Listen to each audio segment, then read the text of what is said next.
자, 오늘 이어서 이제 말씀을 한번 살펴보게 될 건데, 우리 9계명 거짓 증거하지 말라라는 부분을 살펴보도록 하겠습니다. 여러분, 우리가 살아가면서 이 거짓말을 안 하는 경우가 있겠습니까? 많이 하면 많이 했지 덜하지는 않을 것 같습니다. 또 때로는 이런 말을 많이 들어요. 목사님, 저는 거짓말을 하지 못하는 그런 사람이에요. 저 거짓말 아니요 라고 하는 사람도 한 번 이상의 거짓말을 무조건 해보셨으리라 생각을 합니다. 저는요, 흔히 이렇게 거짓말이라고 이야기를 했을 때 떠오르는 동화가 있었어요. 여러분들이 거짓말 했을 때 어떤 동화가 떠오르십니까? 제 아내는 피노키오라고 바로 이야기했는데, 오늘 주보에도 피노키오 그림이 있던데 저는 양치기 소년 동화가 떠올랐어요. 내용은 뭐 다들 안 읽어도 아실 테니까, 우리가 이 동화를 통해서 우리에게 주는 교훈이 무엇이냐, 거짓말로 인해서 이 사람들의 관계가 깨지게 되고 신뢰도 다 없어지게 되고 삶 자체가 파괴되어지는 너무나 무서운 것이 바로 거짓말이다라는 것을 우리가 알 수 있습니다. 또 실제 사례로 통계를 한번 살펴보게 되면은 보통 한 사람이 평균적으로 하루에 거짓말을 하는 횟수가 몇 번 되겠습니까? 이거 맞추면 제가 선물 드릴게요. 몇 번요? 200번. 또 있으실까요? 한 사람이 평균적으로 하루에 거짓말하는 횟수, 평균적으로 100에서 200번 거짓말을 한다고 합니다. 맞추셔. 제가 따로 선물 드릴게요. 한 사람이 우리가 알게 모르게 짓는 죄악으로 따졌을 때 내 입술을 통하여서 짓는 죄악이 100번에서 200번이 된다라고 이야기를 하고 있습니다.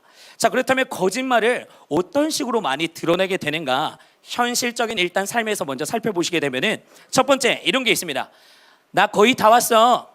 10분 안에 다 도착할 거야. 아직 출발도 안 했는 경우가 많죠. 카톡으로 나 이제 출발했어, 10분 뒤에 도착한다. 그럼 한 30분 걸립니다. 대략 경험이 있으실 건데 코리안 타임이라고 이야기하죠. 또 두 번째, 나중에 할게요. 절대 안 합니다. 지금 하지 않는데 나중에 한다는 말은 없습니다, 여러분. 그 다음에 세 번째, 저 정말 몰랐어요. 근데 정말 몰랐을까요? 습관적인 거짓말을 하는 사람은요, 나오는 말에 모션이 있어요. 저 정말 몰랐어요. 근데 이미 그 사람은 알고 있습니다. 진실이 뭐고 진짜 있어야 할 것은 뭔지 알고 있고요. 네 번째로는, 야, 솔직히 말하면 내가 진짜로 용서해 줄게. 자, 이제 말해봐. 그래서 뭔데? 절대 용서 안 하고 뒤끝이 장렬인 것을 알 수 있고, 또 다섯 번째로는, 저는 오늘부터 다이어트 시작합니다. 근데 다이어트 공식적인 이야기가 있죠. 뭐죠? 다이어트는 내일부터라는 거짓말이 있고요. 또 여섯 번째는 우리 남성분들에게 많이 해당할 수 있지만, 애인 관계가 없으면 상관없지만 애인이 있을 때, 나 진짜 오늘 헤어질 거야, 나 말리지 마 라고 하는 친구들은 헤어져도 다시 만나는 경우가 높다라는 사실. 또 일곱 번째, 야, 다음에 밥 한번 꼭 먹자, 알겠지? 먹는 경우가 있을까요? 잘 없습니다. 그냥 지나가는 인사 정도에 불과하다라는 거. 뭐 우리가 이렇게 웃으면서 이야기할 수 있지만 이 외에도 많이 있겠죠. 다양한 거짓말들이 너무나 많아요. 그런데 교회 안에서도 대표적인 탑 1로 찍히는 거짓말이 있습니다. 뭘까요? 교회 안에서 하는 거짓말. 지사님, 기도할게요. 지체, 내가 기도할게요. 저 기도 진짜 합니다. 이번했다고 해서 안 믿는 게 아니라 진짜 기도합니다. 뭐 이렇게 우리가 이야기를 했다 하지만 정말 마음과 정성을 다해서 기도하는 사람도 있고요.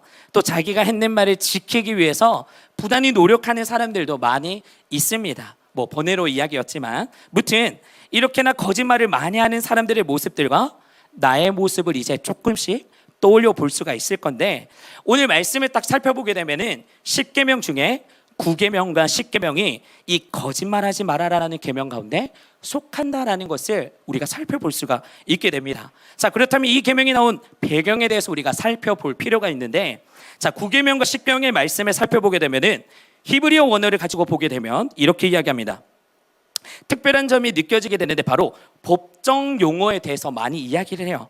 쉽게 표현하면은 재판에 사용되는 표현들이 지금 오늘 살펴보게 되는 9계명 가운데 많이 등장하게 된다라는 것을 볼 수가 있는데, 고대 이스라엘에서 이 재판을 할 때 지역의 장로들이 진행을 했다고 합니다. 이때 당시에는. 근데 이제 시대가 변하게 돼요. 왕정 시대가 가게 되면서 어떻게 되냐, 이제 왕이 모든 재판 가운데 관할을 하기 시작합니다. 그런데 이때 당시에는요, 사건을 수사하는데 참 웃긴 거는 수사관이 없습니다. 그리고 피의자 신분을 보호해주는 그 어떤 변호인도 없습니다. 또 이때 당시에 우리가 뭐 증거를 내세요라고 이야기한다면 뭐 CCTV가 있겠습니까? 지문 감지가 있겠습니까? DNA를 검사할 수 있겠습니까? 그런 거 아무것도 안 되어 있어요. 자, 그렇다면 이 고대 재판에서 가장 중요하게 여겨졌던 것은 무엇이냐? 오늘 살펴보게 되는 바로 증인입니다. 증인. 사람을 통해서, 증인의 이야기를 통해서 모든 것이 결정되고 절대적으로 중요하게 여기고 있다라는 시대의 배경을 볼 수가 있어요. 그래서 율법에 보게 되면은 증인 한 명에는, 이게 법으로 정했어요, 너의 한 명의 이야기로는 그거 아무 효력이 없다. 그런데 2명 이상의 증인이 한 말을 가지고 똑같이 이야기할 때는요, 파괴력을 갖게 됩니다. 증인이 2명 이상 모여서 그것을 이야기할 때는 큰 효력을 얻게 되는데 어떻게 되겠습니까? 이제 보이지 않는 곳 가운데서 판을 짜고 2명이 한 팀을 묶고 고스톱을 치기 시작합니다.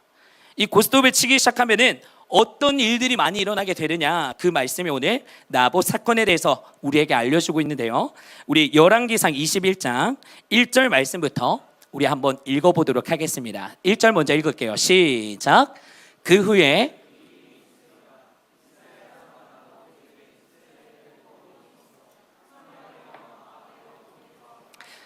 자, 어떤 상황이냐? 나봇이라는 사람이 있었어요. 근데 나봇이라는 사람이 포도원을 갖고 있는데 이 포도원이 아방 왕궁 근처에 있어요. 그래서 왕이 오가고 하는 상황 가운데 포도원이 계속 눈에 들어오는 거예요. 왜? 다른 땅보다도 기름지고 값져 보이고 너무나 아름답게 그 포도원이 탐나기 시작하는 겁니다. 그래서 아합 왕이 뭐라고 이야기하냐? 우리 2절 말씀 같이 읽도록 하겠습니다. 시작.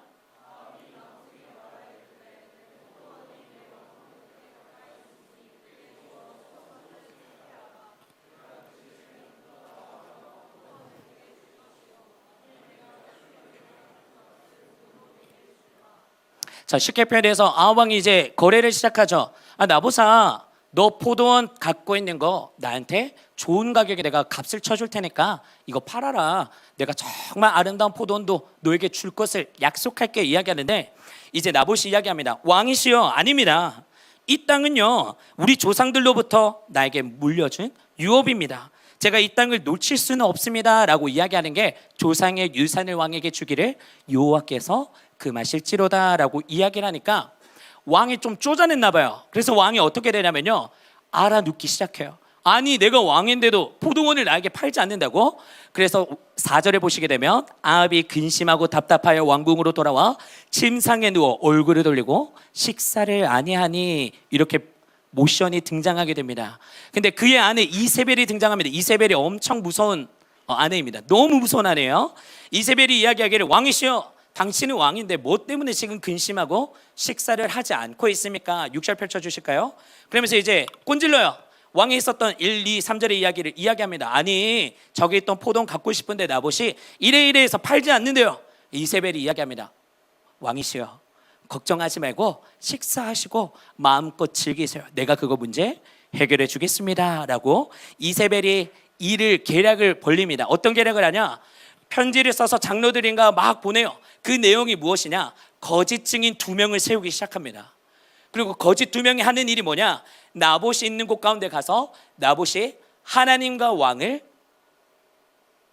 욕되게 했다라고 이야기하는 장면이 나와요. 그래서 어쩔 수 없이 10절에 불량자 2사람을 그의 앞에 마주 앉히고 그에게 대하여 증거하기를, 내가 하나님과 왕을 저주하였다 하게 하고 곧 그를 끌고 나가서 돌로 쳐 죽이라 하였더라 라고 이야기를 합니다. 결국 이 나봇은 죽게 되고 이 땅은 왕에게 넘겨지게 되는 상황이 주어지게 되는데, 오늘 이 말씀을 통해서 우리에게 주고자 하는 이야기가 무엇이냐? 거짓 증거가 이렇게나 무서운 것이다 라고 보여주는 것이, 사람의 목숨을 정말 파리보다도 못하게 하는 죽음으로 인도하는 것이 증인, 곧 이 거짓말을 통해서 사람을 그냥 너무나 쉽게 죽일 수 있다. 그렇기 때문에 하나님께서 이 9계명을 주신 마음은 무엇이냐? 우리 같은 보호받아야 하는 어려운 상황 가운데 있는 그런 신분이 낳는 자들을 보호하기 위해서 하나님이 개입하셨고 9계명을 우리에게 허락하시면서 너희들은 생명을 보호해야 돼, 이렇게 보호받아야 돼, 이렇게 살아가야 돼 라는 것에 대해서 이야기를 하고 있습니다. 그래서 더욱 우리는 이 9계명을 자세히 살펴볼 필요가 있는데, 성경에서는 이 거짓말에 대해서 어떻게 이야기하고 있는지, 우리가 어떤 거짓의 케이스들이 등장하고 있는지 한번 살펴보도록 하겠습니다. 먼저 첫 번째로 거짓말로 사람을 죽인 케이스가 등장하게 되는데, 성경을 보게 되면 거짓말 하나로 사람을 죽인 케이스가 종종 여러 가지 등장하게 됩니다. 그 대표적인 예가 마태복음 26장에 등장하게 되는 먼저 예수님 사건입니다. 이때 상황은 대제사장들이 예수님을 죽이려고 하는데, 예수님 뭐 어떤 혐의가 있겠습니까? 당연히 없겠죠. 대제사장들이 예수님을 막 죽이려고 찾고 빈틈을 노리고 막 했는데도 없는 거예요. 예수님을 죽이고 싶은데 할 수가 없으니까 어떻게 하냐? 이때 당시도 거짓 증인들을 세우게 됩니다. 그래서 당연히 말씀을 이루기 위해서 예수님이 돌아가신 건 맞지만, 이 거짓 증인들을 통해서 예수님이 십자가에 못 박히게 되는 그런 상황을 처하게 되고, 또 다른 인물을 한번 살펴보게 되면 스데반을 살펴볼 수 있습니다. 유대인들이 스데반을 죽이려고 하는데 똑같이 예수님처럼 혐의가 없었어요. 그 어떤 이 사람에 대한 좋지 않은 것들, 비관할 수 있는 것들, 혐의 삼을 수 있는 것들이 아무도 없었기 때문에 거짓 증언들을 통하여서 스데반을 돌려 쳐 죽이는 그런 상황을 만들게 합니다. 사람의 목숨을 이 거짓말 하나로 빼앗아가는 이런 모습들 때문이라도 하나님께서는 극도로 이 거짓말을 얼마나 싫어하시는지 잠언서를 통해서 이렇게 이야기하십니다. 잠언서 19장 5절의 말씀 제가 읽도록 하겠습니다. 거짓 증인은 벌을 면치 못할 것이요 거짓말을 내는 자도 빛이 못하리라. 한 번 더 읽겠습니다. 거짓 증언은 벌을 면치 못할 것이요 거짓말을 내는 자도 빛이 못하리라 라고 잠언에서 명백하게 이야기를 하고 있습니다. 오늘 이 시간 나에게 남을 죽이게 하는 그런 습관된다라는 거짓 증언이 없는 것인지 여러분들이 말씀을 통해서 한 번 더 점검할 수 있는 시간이 되었으면 좋겠습니다. 또 다음으로는요, 거짓말로 인하여 하나님께 죽임당한 두 번째 케이스가 등장하게 됩니다. 먼저 초대교회 때 이야기를 한번 나누겠습니다. 초대교회는요, 엄청나게 빠르게 부흥했는 케이스 중에 하나예요. 오늘날 우리가 살아가고 있는 교회들이 초대교회를 닮기를 원하는 모습들이 너무 많습니다. 왜? 건강했기 때문에. 하나님의 진리대로 말씀을 쫓아서 살아가는 초대교회였기 때문에 계속해서 초대교회를 많이 이야기하는데, 초대교회가 어떤 모습들이 있었냐? 공동체에 관련된 분위기는 너무나 좋았다라고 이야기를 하고 있어요. 교회 공동체 가운데 힘든 사람이 있다면요, 이때 당시에 사람들은 선뜻 내가 가진 물질들 아무 대가 바라지 않고 헌신하고 섬기면서 그들을 도와줬던 그런 모습들로 하나가 되었다라고 이야기를 하고 있습니다. 자, 그렇다면 오늘날 우리가 대학부의 공동체가 어떤 모습이 있어야 하냐? 제가 지금 보는 대학부의 공동체의 모습은요, 다 좋아요. 친한 사람도 많고 섬기는 것도 열심히 하고, 제가 이 교회 와서 놀랬던 거는 순종을 너무 잘하는 모습들이 우리 교회의 강점이다라는 것이 제 마음에 먼저 왔었는데, 한 가지의 단점을 이야기하자면, 여러분들이 비관하는 이야기가 아닙니다. 교육자 입장에서 여러분들을 봤을 때 외톨이로 혼자 예배 드리는 사람이 있어요. 같이 속하지 못해서 나도 예배자로서 하나님을 만나는 거 중요하고 은혜 받는 거 중요하지만 외톨이로 혼자서 예배 드리면서 혼자서 시간을 보내는 지체들이 있습니다. 그것은 우리의 잘못이에요. 우리가 먼저 다가서서 그 영혼들을 챙겨야 하고, 그런 영혼이 혼자서 외롭게 있지는 않은지, 새 가족이 왔을 때 내가 말 한마디도 안 건드렸다? 문제가 됩니다. 새로운 영혼들이 올 때마다 우리가 더 관심을 가지고 사랑하고 나눠줄 줄 알아야 하고, 지금 옆에 계신 여러분 한번 보세요. 내가 이 영혼에 대해서 관심을 가졌었는지, 이 영혼을 위해서 같이 기도하고 있었는지. 우리가 각자의 개개인 플레이로 가면요, 교회가 교회답지 못해집니다. 하나의 하나님의 사랑을 빛을 발하지 못하게 됩니다. 예수님께서 말씀하셨습니다. 공동체에 무리가 모이는 것을 내가 기뻐하노라. 왜? 공동체 가운데 머리 되시는 예수님께서 그 영혼들을 살리시고 키우고 세우시는 하나님의 역할을 하셨기 때문에, 그 역할이 오늘날에는요, 우리 모든 대학부들 안에 있어야 될 줄로 믿습니다. 자, 여러분, 우리 교회 안에서 돕는다고 하지만 또 조심해야 할 부분들이 있어요. 지금 여러분들의 나이대는 조금 벗어나는 이야기가 될 수도 있지만요, 교회 안에서 절대적으로 해서는 안 되는 거, 금정적인 부분. 돈을 꿔서도 안 되고 빌려줘서도 안 됩니다. 돈을 빌려주는 개념으로 내가 이 사람한테 먼저 빌려주게 되면 어떻게 되냐면요, 처음에는 괜찮아, 괜찮아, 천천히 해도 돼, 뭐 이렇게 괜찮다라는 말로 막 괜찮아질 수는 없겠지만, 무튼 그렇게 가다가 끝으로 어떻게 되냐, 내 스스로가 시험에 빠지게 됩니다. 그리고 이 이야기를 그 영혼한테 이야기하기 쉽지 않아요. 그래서 돈 문제로 있어서 우리가 얽혀질 수 있다. 교회 안에서 그런 문제가 되어서는 안 된다라고 이야기하는데, 자, 그렇다면 초대교회에서는 어떤 일이 있었냐 이야기하는 것을 한번 살펴보겠습니다. 자, 분위기가 좋고 공동체가 살아나고 있는 그런 상황 가운데서 두 명의 인물이 등장합니다. 아나니아와 삽비라. 우리 한 번씩 들어보셨죠? 아나니아 삽비라라는 사람이 교회의 리더급의 사람들이었습니다. 회장이라고 생각하면 되겠죠? 리더급의 사람이었는데 이 두 명이, 이때 사람들도 처음에는 나쁜 게 아니었어요. 나도 우리 교회를 위해서, 우리 대학부를 위해서 내가 어떤 걸 섬길까, 어떤 걸 내가 헌신할까라는 마음에 이 두 사람이 뭘 이야기하냐면, 헌신해야겠다는 생각을 가지고 있었던 밭을 팔게 됩니다. 밭을 팔았어요. 그럼 가지고 왔는 돈이 한 몇 천만 원 이렇게 이상이 되겠죠. 밭을 팔았으니까 억이 될 수가 있고. 근데 이것을 하나님 앞에 드리게 되었어요. 그리고 끝나면 너무나 좋지만 이 사람들이 어떻게 되냐, 드려지는 과정을 따지면서 액수가 눈에 들어오게 됩니다. 액수를 눈에 보게 되니까 이들이 어떤 마음이 들게 되냐, 이 물질 다 드리긴 아까운데, 이 물질 이만큼 아니더라도 요 정도만 해도 괜찮을 것 같은데, 인간의 육적인 눈으로 바라보게 되니까 시험에 들기 시작하는 거예요. 그래서 어떻게 되냐, 이 돈을 일부적으로 가져갑니다. 숨깁니다. 그래서 여기서 등장하는 사람이 누구냐, 베드로가 등장하면서 이들에게 이렇게 이야기합니다. 야, 너희 가운데 사탄이 가득하구나. 성령을 속였어 라고 이야기하는데, 이게 무슨 말이냐, 성령은 하나님을 뜻하죠. 너희는 하나님을 지금 속인 것이고 거짓 증거했어. 하나님을 속였고 교회를 속였고 너희 자신에게 정체성에 있는 성령님을 속였어. 그 대가로 이들이 어떻게 되냐, 죽임을 당하게 됩니다. 그리고 시편 119편 163절을 보게 되면 이렇게 이야기합니다. 나는 거짓을 미워하며 싫어하고 주의 율법을 사랑하나이다. 나는 거짓을 미워하며 싫어하고 주의 율법을 사랑하나이다. 여러분, 하나님께서는요, 거짓을 이 정도로 너무나 미워하고 싫어하십니다. 그런 하나님께서 이렇게 너희들이 계속 살아간다면 뭐라고 이야기하시냐, 심판하겠다. 어쩔 수 없어. 너희들은 그거 내가 심판할 거야. 그렇기 때문에 우리는 뭘 기억해야 할까요? 거짓으로부터 멀리 대하는, 거짓을 하지 않으려고 배척하는, 우리가 날마다 깨어있기를, 우리가 그 주님 앞에 삶을 살아내는 저와 여러분들이 되어야 될 줄로 믿습니다. 우리 세 번째로는요, 이제 반대되는 케이스가 한번 등장합니다. 어떤 케이스냐, 사람을 살리는 케이스가 등장하게 되는데, 출애굽기 1장 15절의 말씀, 여기를 한번 살펴보게 되면은 어떤 배경이 등장하냐, 히브리 사람, 이스라엘 사람들이 등장하게 되는데, 이때 당시에 번식이 너무 빨랐대요. 이때는 누가 왕으로 있었냐, 바로왕, 애굽의 왕이 바로왕이죠. 바로왕이 왕으로 있는데 두려움이 오는 거예요. 왜? 아니, 얘네들 번식하는 게 너무 빠르니까 겁나기 시작해서 왕이 생각하기를, 안 되겠다, 인종을 좀 청소할 필요가 있겠어.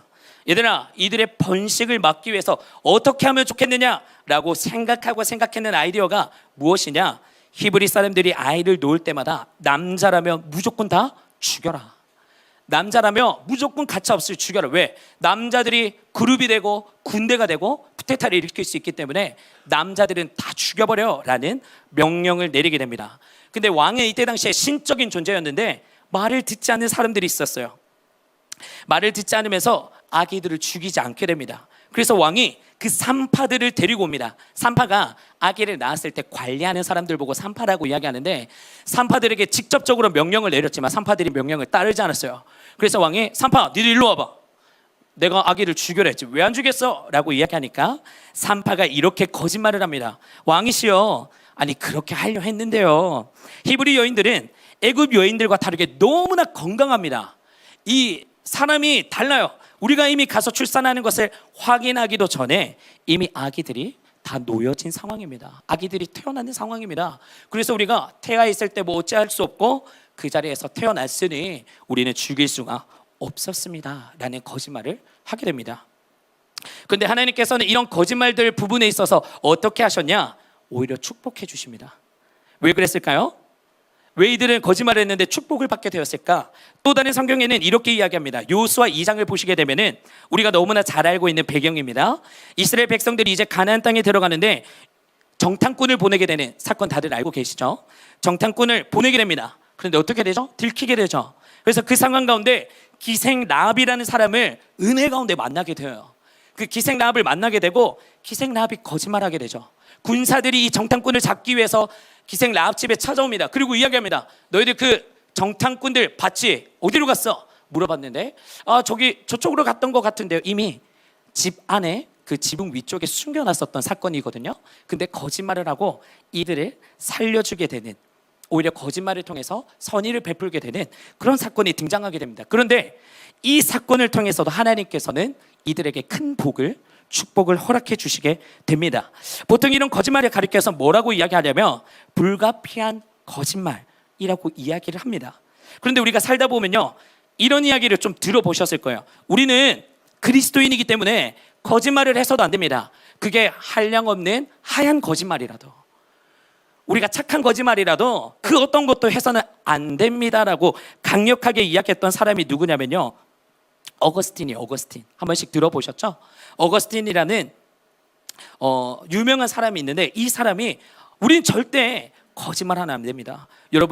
여러분들이 거짓말하는 순간 어떻게 되냐면 우리의 영적으로 거짓말을 할 때마다 우리의 영적인 존재이기 때문에 우리는 죽게 되어 있다라고 이야기를 합니다. 근데 이 사실은 분명히 맞습니다. 우리가 거짓말을 내뱉을 때마다 영적으로 우리가 타락되어지는 부분이기 때문에 영적으로 죽는데, 그러면 반대 케이스로 한번 생각했을 때 어거스틴이 이렇게 이야기했다고 해서 그러면 우리는 하얀 거짓말이라도 하면 안 될까? 어떻게 해야지? 여러분들 생각은 어떻습니까? 어거스틴의 의견에 동의를 하십니까? 우리가 살다 보면은 여러 가지의 상황에 놓여질 때가 있어요. 그래서 우리는 지혜가 필요합니다. 말 그대로 거짓말은 우리의 영을 죽이는 역할을 하지만 우리가 어떻게 해야 하냐? 성경을 하나하나 다 이야기하기엔 너무나 많은 케이스들이 있지만요, 거짓말을 반대하면서도 나중에 보게 되면 믿음이 좋았더라 라고 칭찬받는 케이스들도 있는데, 그래서 우리는 먼저 첫 번째로 생각해야 하는 부분은 하나님은 거짓말을 싫어하시지만 왜 거짓말이 만들어졌는가에 대해서 우리가 원론적으로 먼저 살펴볼 필요가 있어요. 그리고 두 번째로는 그렇다면 왜 거짓말을 하게 되는 걸까? 거짓말을 아예 안 하게 되는 모션으로 만들 수도 있었지만, 그럼 왜 이 거짓말의 기원이 무엇인지, 우리가 왜 거짓말을 시작하게 되었는지 먼저 그 초반 부분, 이 이유에 대해서부터 한번 살펴보도록 하겠습니다. 우리 요한복음 8장 44절 우리 한 목소리로 읽어보도록 하겠습니다. 시작. 너희는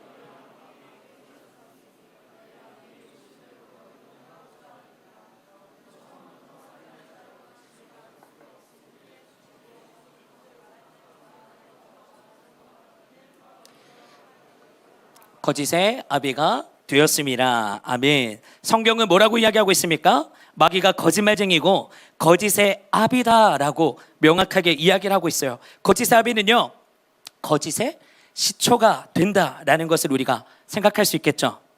거짓의 선구자 아니면 거짓을 만드는 자가 마귀다라고 이야기를 할 수 있습니다. 따라서 우리가 하고 있는 모든 거짓말은요, 마귀 사탄과 연결되어 있다라고 우리가 살펴볼 수가 있습니다. 이 요한복음 8장의 배경은요, 최초 인류의 에덴 동산의 그림을 이야기하고 있습니다. 하나님께서 인간을 창조하시고 에덴 동산을 우리에게 선물로 주셨었어요. 모든 것들을 다 다스리고 생육하고 번성해라, 가질 수 있도록 하나님께서 선물로 다 주셨습니다. 그리고 선악을 알게 하는 나무의 실과는 먹지 마라. 너는 먹게 되면 어떻게 되냐? 창세기 2장 17절의 말씀을 보게 되면은 이렇게 이야기하시죠. 반드시 뭐라고 이야기하죠? 죽으리라.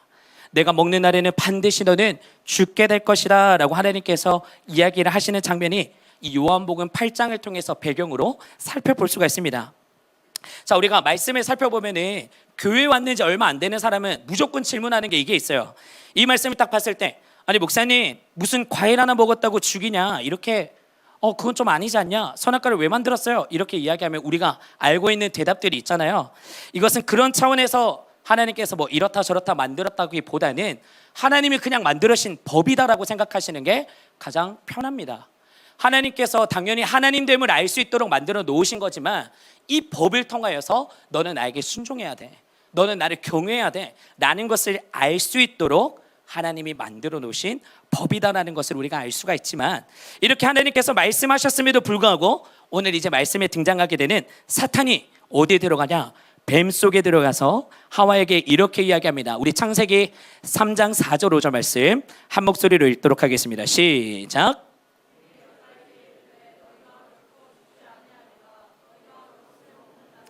너희 눈이 밝아져 하나님과 같이 되어 선악을 알 줄 하나님이 아심이니라. 자, 뭐라고 이야기하냐? 너희가 결코 죽지 아니하리라. 반대로 이야기합니다. 사단은요, 계속해서 거짓말을 하면서 반대되는 케이스를 통해서 우리의 생각을 흐리게 만듭니다. 여기서 끝나는 것이 아니라 5절을 보시게 되면요, 너희가 그것을 먹는 날에는 너희 눈이 밝아져 하나님처럼 될 것이다 라는 너무나 뻔뻔스러운 거짓말을 오히려 더 당당하게 우리에게 제시하고 있습니다. 그래서 사탄은요, 늘 거짓의 영으로 우리 가운데 찾아온다는 것을 우리는 기억해야 돼요. 거짓말은요, 사탄의 모국어입니다. 기억하십시오. 따라서 우리 주변에 거짓말을 상습적으로 하는 사람들이 있습니다.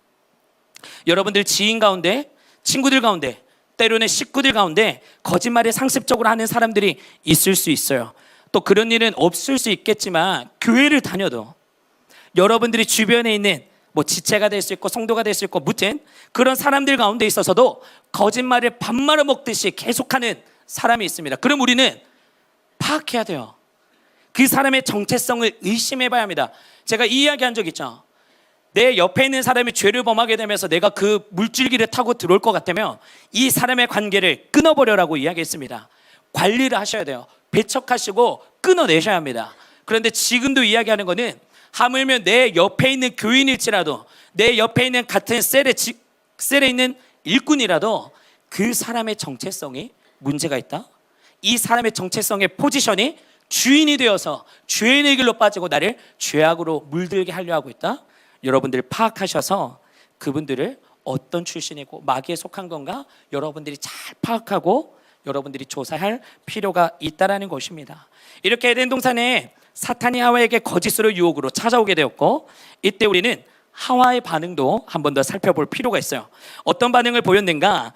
거짓이 그녀에게 찾아오게 되었을 때 하와는 사탄의 거짓에 귀를 기울이게 됩니다. 이것이 우리가 일반적으로 드러나는 우리의 모습과도 같습니다. 교회도 그렇고 사회에 있어서도 그런데 유언비어가 너무나 많습니다. 이런 이야기가 들릴 때 우리는 어떻게 흘러가게 되냐? 말씀을 살펴보게 되면 계속해서 귀를 기울이게 돼요. 쓰잘데기 없는 가운데 여러분들의 귀가 거기에 혹한다라는 거예요. 세상 가운데 사탄이 계속 주는 문화와 여러분들에게 유혹이 있습니다. 여러분들이 좋아하는 분야의 달콤한 유혹들이 너무나 많습니다. 근데 제가 늘 이야기하는 거, 이게 죄라는 것은 하나님의 말씀을 통해서 이야기 안 해도 내 자신이 먼저 압니다. 왜? 성령님이 내 안에 계시기 때문에 이미 분별할 수 있어요. 근데 영적으로 타락해서 죽어버리면은 이것을 분별할 수가 없게 됩니다. 그럼 어떻게 되냐? 하와가 하나님을 몰랐겠습니까? 아담이 하나님을 몰랐겠습니까? 분명히 알죠. 왜? 나를 창조하신 분이고 일대 사람이고 하나님을 그때는 직접적으로 배울 수 있고 만남이 주어졌기 때문에 그런 상황에 놓여있던 하와도 계속해서 사탄이 와서 이야기하는 거예요. 야, 저거 먹어도 돼. 저거 먹는 거 먹지 말라는 이유는 너가 하나님처럼 될까 봐, 하나님이 셈이 나서 하나님의 능력을 너가 갖춰버릴까 봐 먹지 말라라고 이야기하는 거야 라고 이야기하는 게, 지금은 여러분들에게 뭐라고 이야기가 다가오겠습니까? 주일 성수 한 번만 지키면 돼. 새벽 기도 2-3번 이상 나가면 돼. 너 기도 오늘 30분 했으니까 괜찮아. 수련회 참여했으니까 괜찮아. 너 오늘 기도할 때 눈물 흘리면서 통성으로 기도했지. 너 믿음이 살아있는 거야. 이렇게 착각 속에 살아가도록 사단이 계속해서 여러분들에게 유혹해서 넘어지게 만든다는 사실입니다. 제가 또 이야기했었죠. 여러분들이 영적으로 살아내기 위해서 노력하지 않는 사람은 사탄이 힘쓰지 않는다라고 이야기했습니다. 이미 자멸하는 사람에게는 사탄이 가서 이야기할 필요가 없어요. 왜? 혼자서 죽음의 길로 가기 때문에. 근데 여러분들에게 고난이 오고 상황이 닥쳐지게 되고 자꾸만 사람의 관계가 파괴되는 것처럼 여겨지고 그렇게 되는 원리는 사단이 자꾸만 여러분들을 외톨이로 복음의 능력에서 빠져나가도록 여러분들의 삶을 주인이 되어서 살아가도록 자꾸만 속이고 우리를 죽음의 길로 인도한다라는 사실입니다. 그래서 우리는요, 영적으로 깨어 있어야 돼요. 분별력이 있어야 합니다. 이 분별력과 마음을 지키기 위해서는요, 다른 방법이 없어요. 늘 우리가 한 귀로 듣고 흘려버리는 내용들 잊어버리면 안 되고 잘 기억해야 하는 게 성령의 전신갑주를 입어라 라고 말씀하십니다. 여러분 늘 깨어있기를 바라신다면 말씀으로 무장되셔야 하고 암송해야 하고 어쩔 수 없어요. 기도하셔야 합니다. 그냥 하루에 한 번이 아니라 24시간 가운데 이야기했었죠. 걸어갈 때도 하느님 나의 삶을 오늘 인도하여 주시옵소서. 제가 햄버거 가게 가서 이야기했다 했죠. 하나님, 오늘 불고기 버거 먹을까요? 또 옆에 있는 다른 거 먹을까요? 하나님, 뭐 먹기를 원하세요? 저는 오늘 이 햄버거 먹고 싶은데 성령님은 어떠세요? 옆에 있는 사람이 나를 미친놈처럼 볼지라도 괜찮아요. 하나님 앞에 대화하는 습관을 가지세요. 왜? 그분은 인격적인 분이시기 때문에. 그분을 인격적인 자리에 초대했으면 그분을 인정하세요. 그분 앞에 표현하세요. 그분은 우리의 찬양과 믿음의 고백을 받기를 원하시는 분이십니다. 여러분들이 입술로 고백하셔야 하고 생각하는 것에 그치는 것이 아니라 결단적인 의지를 표현해서 내가 하기 싫더라도, 여러분들이 힘들고 지칠지라도 어쩔 수 없어요. 그냥 차를 몰고 와야 돼요. 그냥 예배다운데 나와야 돼요. 여러분들이 힘들 때마다 아씨 이렇게 해도 눈 뜨고 운전하면서 왔는 자리가 어디냐? 세상적인 친구가 아니라 교회 문턱에 나와 있으면 여러분들이 성공하신 겁니다. 여러분들의 믿음의 삶이 하나님 앞에 매여 있어야 합니다. 어쩔 수 없습니다. 그게 무뎌지는 순간은 오늘날 계속해서 우는 사자와 같이 우리에게 찾아오는 그 거짓된 영에게 우리는 사로잡혀서 먹힐 수밖에 없다라는 사실을 우리에게 이야기하고 있습니다. 여러분, 늘 깨어 있어서 기도하시는 여러분들 되기를 축복합니다. 우리의 정확한 정체성과 포지션 늘 기억하시고, 나에게 있어서 하나님과의 틈을 벌려버리게 되는 그런 상황이 없는지 여러분들이 예민하게 하루하루 여러분들의 삶을 점검하시고, 아침에 깨어나서 기도하시고 마무리할 때도 회개 기도하시면서 주님, 연약한 종을 도와주십시오. 믿음을 허락하여 주시옵소서. 여러분들의 현실에 겪고 있는 모든 것들을 하나님 앞에 하나하나 있는 그대로를 고백하시는 우리 모든 대학 청년 여러분들 되시기를 예수님의 이름으로 축복합니다. 자, 또 이제 가장 치명타로 또 우리에게 혼미케 하는 이 사단의 역할하는 것들이 있다라고 하는데, 먼저 첫 번째, 신앙생활하는 우리에게 어떻게 교미하게 속여버리냐. 첫 번째로는 하나님만으로는 충분하지 않다라는 생각을 우리에게 심게 합니다. 첫 번째, 하나님만으로는 충분하지 않다라는 착각 속에 살아가도록 우리에게 보여지게 합니다. 여러분, 우리는 보여지는 것에 끊임없이 흔들리는 존재들입니다. 우리는 연약합니다.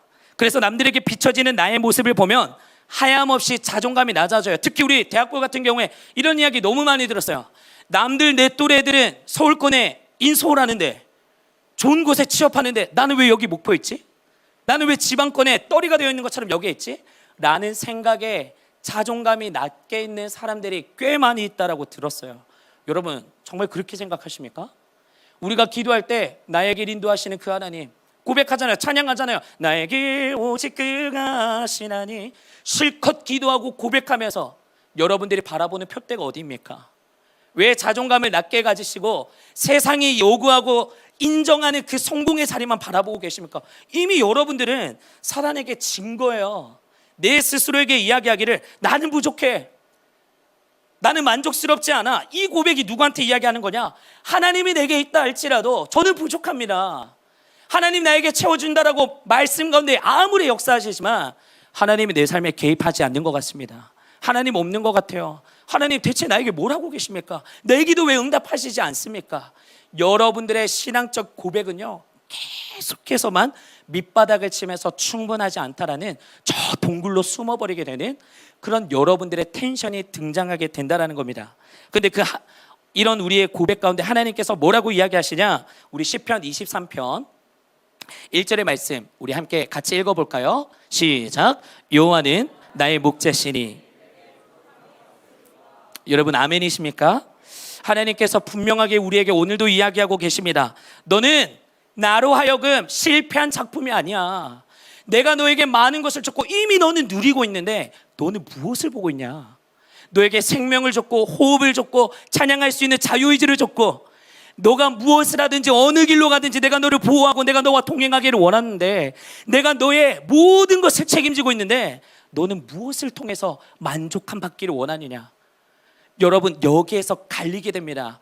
여러분들이 영적으로 바로 서 있지 않으면, 제가 이야기했죠. 20살 때 방황했었던 이야기. 2년 동안 하나님 앞에 깨어짐을 통해서 방황하게 되니까 신발을 막 사는 욕구들이 올라오게 되면서 재테크하고 막 캠핑종에 들어가게 되고 이런 시간들이 있었어요. 여러분, 마음이 씻게 되고 마음이 빼앗겨버리면, 영적으로 타락해져 버리면 하나님으로 체험받으려고 하지 않습니다. 세상적인 것들에 눈을 시선을 떨쳐버려서 뭐 여성분들은 명품에 눈이 갈 수가 있고, 남성분들은 뭐 노는 것에, 게임에, 다른 중독에 내가 거기에 미쳐서 살아가게 되는, 정말 이렇게 죽어져 버리게 될 수밖에 없는 삶을 살아가게 된다라는 것을 우리가 알아야 한다는 사실입니다.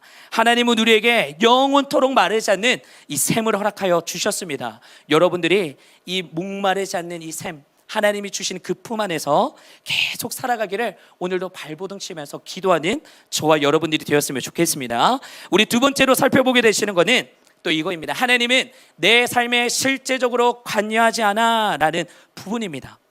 하나님께서는 내 삶에 실제로 관여하지 않고 그저 있는 삶에 내가 고백하게 만든다라고 이야기하는데, 많은 사람들이 하나님의 존재는 믿고 있습니다. 뭐 저 또한 어렸을 때부터 엄마 뱃속에서 태어나서 신앙생활을 하면서 하나님을 잘 믿고 있지만요, 그런데 이런 부분들이 나타날 때가 있어요. 나 모태신앙으로서 하나님 알고 있어요. 하나님 머릿속으로는 기억하고 인정합니다. 그런데 내 마음적인 부분, 내가 섬기는 부분, 그분을 모시는 행위에 있어서는요, 하나님이 온데간데가 없는 거예요. 인정할 수가 없는 거예요. 왜? 이미 첫 번째 그 사건에 대해서 2번으로 넘어오게 되니까 내가 하나님을 인정하지 않는 거예요. 남의 하나님이 더 커 보이는 거예요. 그래서 계속 이야기하고 기도 제목을 던졌던 게, 나의 하나님의 만남이 있어야 한다. 나의 하나님의 체험이 있어야 한다. 체험이 없는 신앙은요, 흔들립니다. 하나님을 인격적으로 체험하지 않으면 죽습니다. 그냥 엎어져요. 또 일어선 것처럼 보이지만 엎어집니다. 여러분들이 개인 스스로 생각하십시오. 내가 만난 하나님, 나에게 살려주신 하나님의 그 구원의 역사가 언제 일어났는지, 그게 명확하지 않으십니까? 오늘은 내가 구원을 받은 게 너무나 확신스러운데, 내일 되는 여러분들의 일상 속에서 여러분 구원 받으셨습니까? 누군가 나에게 물어본다며 여러분들이 그 상황에서도 아멘, 저는 죽어도 지금 이 순간에도 하나님 오셔도 저는 구원받고 천국에 갈 수 있습니다, 라는 믿음의 고백이 정확하게 있으십니까? 그게 잘 모르겠어요. 명확하지가 않아요, 목사님. 이럴 때는 맞는 것 같은데 또 다를 때는 아닌 것 같아요. 여러분, yes or no입니다. 불명확한 건 없습니다. 50대 50이 없습니다. 무조건 100%입니다. 하나님은 살아계신 분이십니다. 그 하나님을 만나게 되면 하나님을 알 수밖에 없어요. 근데 여러분들이 지금 신앙에 이제 시작해서 성화되어 가는 과정에 있다면요, 여러분들이 계속해서 그분께 기도해야 합니다. 성령님을 구하셔야 하고, 하나님, 내가 당신을 정말 믿고 싶지만 내 스스로의 삶에서는 당신을 믿을 수 있는 믿음이 없습니다. 그리고 여러분들이 죄 짓고 있는 거 괜찮습니다. 있는 그대로 고백하십시오. 하나님, 저 술 먹는데요, 담배 피는데요, 근데 하나님이 계속 말씀하시는 거, 이거 죄악이라고 이야기하셨고, 또 이런 죄악에서 벗어나지 않으면 죽음이라고 이야기하셨는데, 하나님 벗어날 수 있는 은혜를 허락해 주십시오. 정말 하나님 앞에 내가 믿을 수 있는 믿음을 허락해 주십시오. 여러분들이 결단이 필요합니다. 그 결단이 없으면요, 하나님 앞에 정말 깊은 만남이 정말 얕게 일어날 수밖에 없어요. 그래서 수련회가 너무나 중요합니다. 수련회는요, 여러분들의 인생을 뒤집어주는 역할을 할 수도 있지만요, 스파크를 일으킵니다. 가장 좋은 역할이 뭐냐? 내가 작년에는 너무나 뜨거웠는데 저한테 이야기하는 분 몇 분이 계세요. 목사님, 지금은 너무나, 제가 과거에는 너무나 막 은혜롭고 뛰어나고 막 이랬는데 목사님 지금 어떻게 할지 모르겠어요. 잘 됐어요. 괜찮아요. 수련회 가서 그 스파크를 살리시면 돼요. 그 스파크를 살리시고 하나님 앞에 기도하는 시간을 가지셔야 합니다. 수련회가 여러분들을 살리는 자리가 됩니다. 여러분들이 사모하셔야 하고 지금부터 미리 기도하셔야 합니다. 우리가 2주 남기고 릴레이 금식 기도 돌아가고요, 제가 2명의 강사분도 초청을 했는데 주제는 이겁니다. 인격적인 만남의 하나님, 성령 세례, 성령의 은사를 찾고 구하며 하나님이 주시는 꿈과 비전을 내가 실현시켜서 20대 30대 꽃을 피우는, 하나님 앞에 쓰임받는 내 인생이 되게 하여 주시옵소서. 그 시작점이 25년도에 대학부가 되기를 소망하는 마음에서 우리가 시작하는 단계를 그렇게 잡았어요. 여러분들이 하나님의 만남이 정말 깊게 있어서 흔들림이 없으셔야 합니다. 그 하나님으로부터 여러분들의 인생이 쓰임받는 그런 수련회가 되기를 간절히 소망합니다. 그리고 우리가 이제 세 번째로 살펴보고 이제 마무리로 말씀을 정리하려 하는데요, 또 이렇게 고백합니다. 내 자신은 내가 돌봐야 해라고 이야기를 하는데, 어떤 것이 있냐면 사탄이 이렇게 이야기하는 게 있어요. 야, 너 교회 오늘 가봤자 뭐 달라지는 게 있냐? 특히 시험 기간, 야, 시험 기간인데 오늘 토성 안 가도 되잖아. 수요예배 그 가봤자 한두 시간 괜찮아. 야, 목사님 이야기 들었지? 삶에서도 하나님이 우리에게 부어주시는 역할을 감당하는 자리가 있는데 최선을 다해서 살아야 돼. 맞아요. 틀린 말이 아니에요. 그런데 여러분들 기억하십시오. 여러분들이 공부하기 위해서 교회 안 온다? 저는 이렇게 생각합니다. 내가 예배 가운데 진짜 간절함 있고 사모함 있고 예배가 내 인생을 뒤집어주고 살린다라는 믿음의 고백이 있다면 이 자리를 사수하기 위해서 그 전날에 2시간 더 공부하는 자리를 마련할 것 같아요. 주말을 깨트려서라도 새벽을 앉아서라도 그 시간을 미리 대비하고 예배 가운데 하나님의 만나는 자리에 여러분들 핑계 댈 게 없습니다. 여러분들 나오셔야 돼요. 새벽을 깨우셔야 하고 지금 여러분들이 지금 20대 정말 황금기 같은 시기에 세상적인 사람들의 인생을 그냥 살아가면 안 됩니다. 토성 나오는 사람만 지금 나오고 있죠. 10명이 안 되는 것 같아 보이는데 여러분 토성 나오셔야 합니다. 예배를 깨우셔야 돼요. 핑계 대지 마십시오. 하나님 그렇게 사랑한다 고백하면서 쓰임받는 삶 되고 싶습니다. 담임 목사님께서 설교할 때마다 대학부 아멘 아멘 엄청 세게 하면서 왜 그런 삶을 안 살아내려 하세요? 입으로 내뱉는 건 의미가 없습니다. 믿음의 행위가 죽었으면 죽은 믿음이에요. 변화되지 않습니다. 역사가 일어나지 않습니다. 꿈을 깨세요. 하나님 앞에 쓰임받고 싶고 하나님의 인생에 내가 주인공이 되어서 동참하고 싶다? 정말로 여러분들 목숨을 거셔야 합니다. 인생의 성공을 위해서도 내가 자격증을 따기 위해서도 수십 시간을 여러분들의 삶에 바치면서 하나님 앞에 왜 인생의 시간을 안 드리려 하십니까?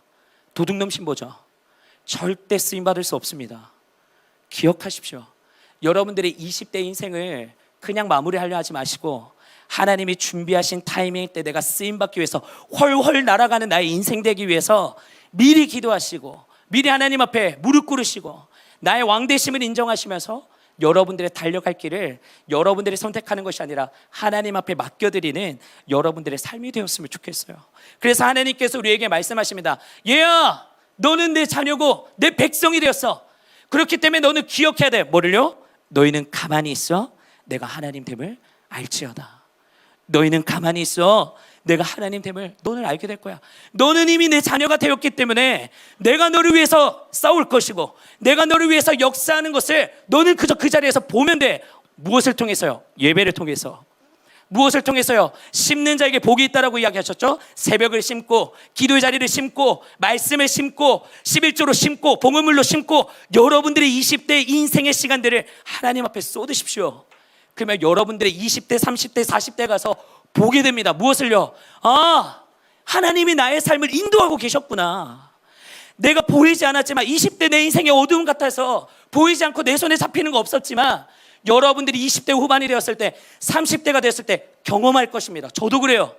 저도 지금 더 후회가 되는 게 중2 때 예수님 만났을 때 더 미쳐버릴 걸, 20살 때 천년에 하지 말 걸, 마음 빼앗기지 말 걸, 하나님 앞에 인생 더 드릴 걸 후회합니다. 여러분들의 삶에 이 이야기를 하신 분이 있습니까? 준비하십시오. 헛된 시간 낭비하지 마십시오. 하나님은 시간을 통하여서 여러분들의 삶의 예배를 받으시는 분이십니다. 삶을 그냥 날려보내지 마십시오. 여기에서 여러분들이 성공하냐 못하냐가 인생의 갭의 차이가 나뉘어지게 됩니다. 다른 게 아니에요. 이 사람이 믿음이 더 훌륭해서 절대 그렇지 않습니다. 하나님의 눈에는 너도 죄인, 너도 죄인, 너도 죄인, 너도 죄인.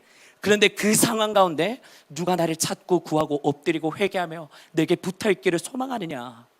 나에게 정말 한 사람의 예배자가 되어서 살아가기를 원하는 사람이 누가 있냐. 그 한 사람의 예배자를 하나님이 계속해서 찾고 구하고 계신다라는 것입니다.